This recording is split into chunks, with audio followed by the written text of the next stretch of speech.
Hello friends, welcome to our channel Literature Treasure. Before moving further, subscribe the channel, hit the bell icon, like the channel and also comment. Today we will be talking about one of the very famous poems named Ode to a Nightingale. This poem was written by John Keats. First of all, let us know something about the poem. The background of the poem is that Ode of a Nightingale was written in 1819. It is a 80-line poem divided in 10-line stanzas. The theme here discussed in the poem is divided into three parts. First is that it is a romantic poem. The second theme is death and immortality. The poet, in each and every line, indicates that whatever is born is destined to die one day. The third and the last theme of this poem is consciousness and isolation. That means that in the poem, the poet wants to remain isolated or alone. And he also talks about consciousness. That is, what do you know about your own inner self? Now first, before going ahead, we should understand that what is an ode. So the definition of ode is that it is a formal lyric poem with a serious theme. It is usually long and may be written for a private occasion or a public ceremony. Odes often honor people, commemorate events, or respond to natural scenes. Its length is usually long. Like you can see in this poem, it's 80 lines. No syllabi requirements, no rhyme scheme requirements. So there need not be any rhyming in the poem. So in one word, we can understand that an ode is a type of poem that describes any one type of event, object or thing. Like in this poem, the ode is about the bird Nightingale. Now, let's understand who John Keats was. That is, let us now try to know the poet. So John Keats was born on 31st October 1795 and he died on 23rd February 1821. So he merely lived for 25 years. And in such short span of time, he wrote such poems which impacted the entire poet community. He died of tuberculosis. He was a very prolific writer. He used familiar forms to make his poetry accessible. Even his father and mother died when he was very young. He was basically known as a romantic poet. His famous works are Ode to a Nightingale, Ode to a Psyche, etc. In which Ode to Nightingale is one of the most famous poems that he has written, that we will be discussing today. So before going ahead, let us discuss a very interesting fact. Whenever somebody writes a poem, he needs an inspiration. So the day on which John Keats wrote the Ode to the Nightingale, on that day, how he was struck with an inspiration.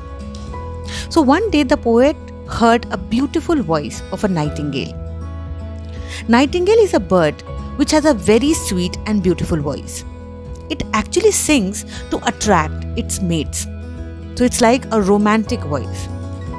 The poet was so mesmerized that he started talking to the bird, and those lines took the form of a poem. As we have already discussed that the theme of the poem is death and immortality, the poet here tries to compare the life of human to that of the bird. He tries to give an analogy that anyone is remembered even after their death, only when he or she has done something which makes him or her immortal. Means a human when dies, everyone forgets him or her. But the nightingale is immortal due to its amazing voice. So, we all should do something in our lives which makes us immortal. That is, we ought to be remembered even after we die. The second theme is consciousness and isolation. The poet in the entire poem indicates that he wants to leave the world because the human world is filled with many disappointments and problems. So to keep his mind distracted from the problems, he wants to intoxicate his mind and consciousness by drinking. He does this so that he does not feel the pain. Now let's understand the poem in depth by analyzing line by line of the entire poem. In this part, we will be discussing the first 40 lines of the poem. The next 40 lines of the poem will be discussed in the part 2. So stay tuned. My heart aches and a drowsy numbness pains my sense as though of hemlock I had drunk. So in these lines, first word that grabs our attention is the word hemlock. So what is hemlock? So friends, hemlock is a type of plant that intoxicates the senses, and that is why when it is consumed, it intoxicates the senses of the human. Here the poem says that his heart is in pain and his entire body feels drowsy or not in senses, as if he was getting weak and numb. He further says that he is having such kind of feeling as if he has consumed the hemlock. So his senses make him feel numb or emptied some dull opiate to the drains. 1 minute passed and Lethe wards had sunk. Here comes another important word, that is Lethe. So Lethe is a mythological river that flows underground in Greece, and it's mythologically said that if its water is consumed, then it makes you forget all the pain. The another word here is opiate. So opiate is a substance which is not very good to consume because it takes away your senses. So it's a very harmful substance, also known as drug. But in the past generations, it was taken as a medicine for headache. So the poet here says that it feels like he has emptied a glass of opiate. That is, drains means he has put it inside his body. So as he drinks it, it feels like that he is near the Lethe river, the imaginary river, and he feels like that he has sunk into it. So as you have already understood that Lethe wards is an imaginary river, and after consuming its water, it makes the person who drinks its water forget everything. So here the poet wants to say that he wants to forget all his pain. 'Tis not through envy of thy happy lot, but being too happy in thine happiness. So here you can see that thy and thine is used. So these were used in past scriptures where thy means you and thine means your. So don't think as something, different word here. Here the poet says that this kind of feeling, that is the feeling of pain, the feeling of wanting to forget everything, is not happening to him because he is envious or jealous of success and prosperity of others.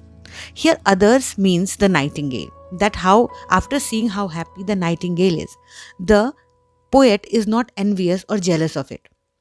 The poet here wants to say that he is happy and therefore he wants to forget all his pain today and become happy with the nightingale.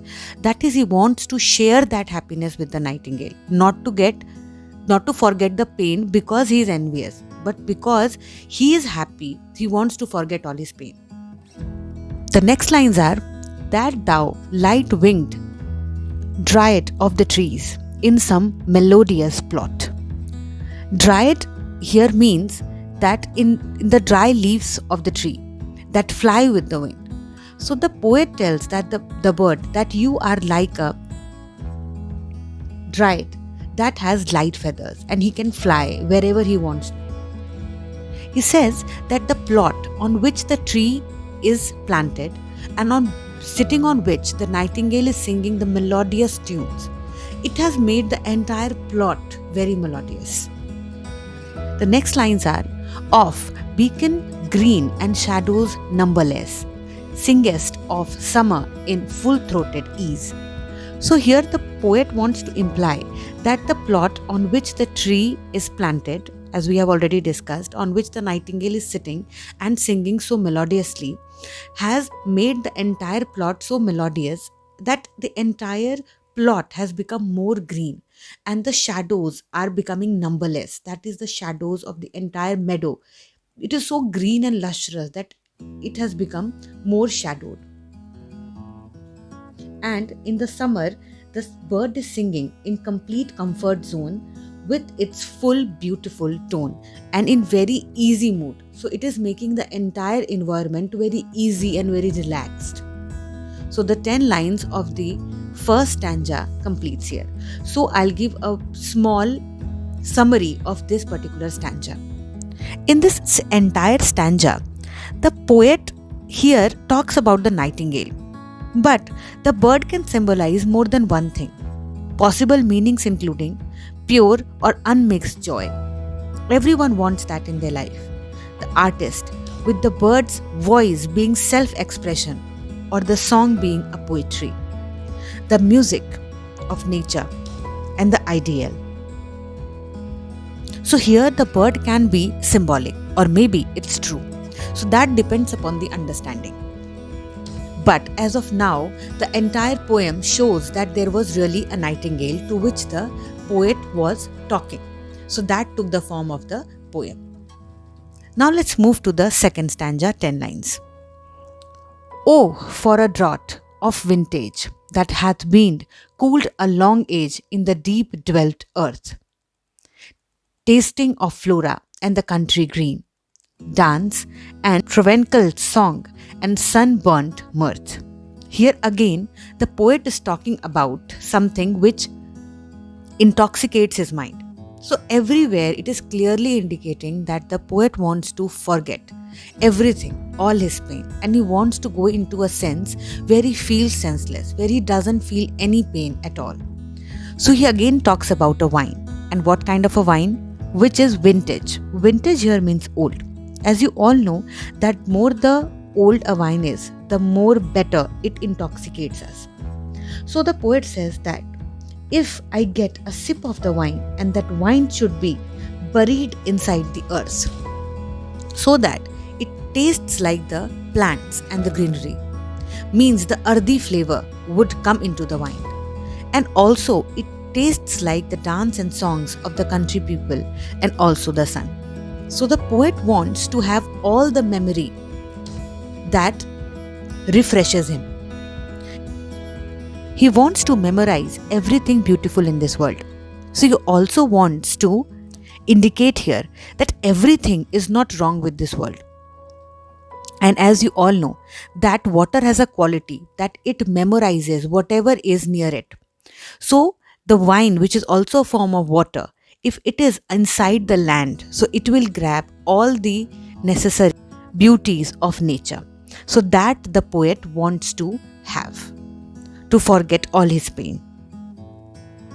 Oh, for a beaker full of the warm south, full of the true, the blissful hippocrene. So here is another word, hippocrene. So hippocrene is again a mythological imaginary spring, and it is said that whoever drinks its water has poetic inspirations, and the poet wishes to have a jug of water from hippocrene, and that will instantaneously import him to the warm south. So south is a place which is warmer than the place where the poet resides right now.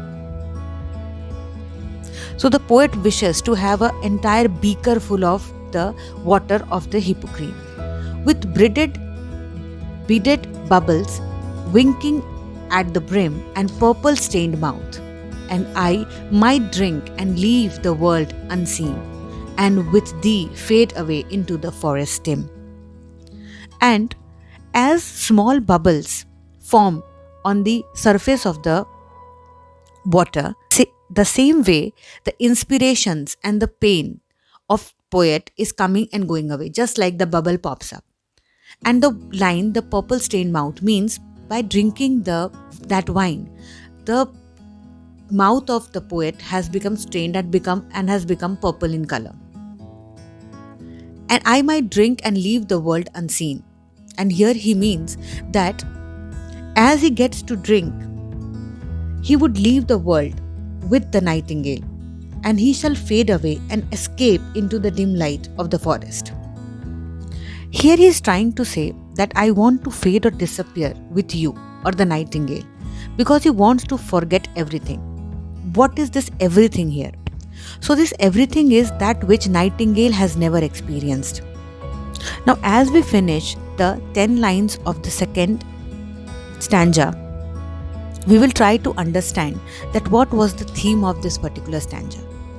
So, the poet is wanting to escape from the pain of a joy-pain reality. The poet begins to move into a world of imagination or fantasy. He calls for wine. His purpose is clearly not to get drunk. Rather, he associates wine with some quality or state he is seeking. So here he is seeking the state of being unconscious. He clearly does not want to recall any of his pain. Think of the effects alcohol has. Which one or ones is the poet seeking? Since his goal is to join the bird, what quality or qualities of the bird does he want to experience? How might alcohol enable him to achieve that desire? The image of beaded bubbles winking at the brim is much admired. Does it capture the action of sparkling wine? What sounds are repeated? What is the effect of it? Do any of the sounds duplicate? The image of the bubbles is concrete. Here it also shows the abstract. It is like an imagination. Like that imagination bubbles up and then vanishes. Does the wine resemble the nightingale in being associated with summer, song and happiness? Let's go to the third stanza and try to analyze the poem again. Fade far away, dissolve and quite forget that thou among the leaves hast never known the weariness, the fever and the fret, here where men sit and hear each other groan. So the poet here says, in the last line also he had said about fading. So fading here means disappearing. So he wants to disappear and forget everything. Now what is everything here? So everything is that which nightingale has never experienced.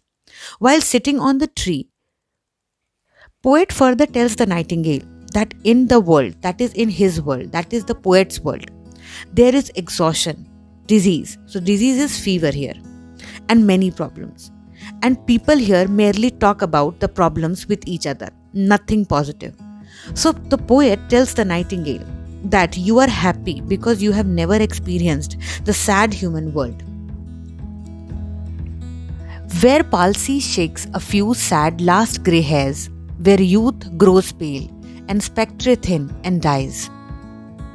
So here is the word palsy. So palsy is a type of disease in which the entire hair falls out of the head and even the last grey hairs, and also makes the person very thin and he starts forgetting everything and his entire body muscles start to shake. So he is implying here that everybody, whether rich, poor, beautiful or ugly, has to become old one day and wear away. That is, they have to die. So here is the theme about immortality. That is, nobody is mortal here. Everybody who has been born is destined to die one day. So the youth of people is also getting destroyed and the body becomes weak and thin, and at the end they die. This means that the beauty that once we were blessed with gets taken away from us with time. And this indicates that the human are not mortal. Where but to think is to be full of sorrow and laden-eyed despairs, where beauty cannot keep her lustrous eyes or new love pine at them beyond tomorrow. So here the poet wants to say that this is the place where just by thinking about our life, we start feeling sorrow or sadness. And why is it so? Because we are not going to be young forever. We are going to die one day. And those eyes which used to be filled with hope will become hopeless or in despair one day. So here despair means hopelessness. This means that this land is very hopeless and sorrowful for human. Here with time, the sparkle in eyes fades away and the love between people also fades. So here this line is very interesting here. Most of the people talk about the love that never fades away. That means love is timeless. But here, poet literally talks about that love also fades away, which is very, very interesting. So in the third stanza, the poet says that his awareness of the real world pulls him back from the imagined world of drink joy. Away, away, for I will fly to thee, not charioted by Bacchus and his bards. So here is again a new word, Bacchus. So Bacchus is the god of wine. So the poet is implying here that he wants to leave this world and go into the world of Nightingale. That is, fly away to the Nightingale. He not even wants to go with Bacchus, who is the god of wine, or his followers, but with the bird on the wings of his poetry. And these wings are invisible. But even though his wings are invisible, still by his imagination, that is imagination of poetry, it can join the beautiful world of Nightingale. So here these are very, very beautiful and inspirational lines, that by our sheer imagination we can go into any world. However bad or cruel the condition is, still with our imagination we can make things very beautiful. So these lines are really inspirational and admirable, and shows the deep thinking capacity of the poet, even at the very tender age of around 20 or 22. But on the viewless wings of poesy, through the dull brain perplexes and retards. So even though he is onto the wings of poetry, but his thoughts and his brain is very dull and confused, and is not having so much speed. So he is implying here that though he wants to join the Nightingale, but still his brain that is very dull will be not in the same speed as the Nightingale, but he will try to catch up with the beautiful life of Nightingale. Already with thee, tender in the night, and happily the queen moon is on her throne, clustered around by all her starry face. So the poet here says that he is already with the Nightingale through his imagination, and is trying to catch up with the beautiful life of the Nightingale through his wingless poem.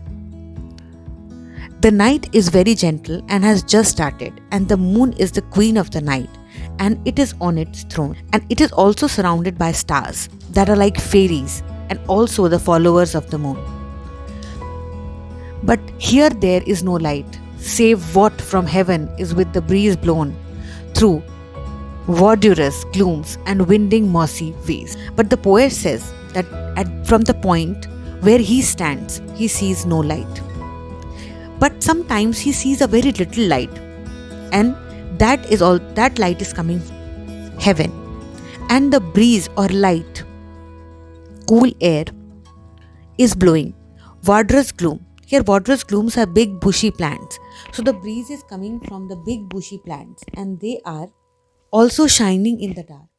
And by the path that is mossy or filled with moss, the poet says that he is ready to go with the Nightingale. But he can't see clearly, because his vision is not very clear, like the bird. So here the poet is implying that even though he wants to live a very free life, still the conditions to the place where he lives has made him so weak, has made him so scared, that he is not able to view that beautiful life ahead of him. So even his imagination is bursting up like bubbles. So here the first 4 stanzas or the first 40 lines of the poem gets completed. The next 40 lines will be discussed in the part 2nd of the video. So here you can expect some very important questions, like what is the theme of this entire poem, what is an ode, etc. So that we will be discussing in some other video. So if you like the video, please like and subscribe it, and if you have any questions, you can comment in the comment section and let me know. Thank you.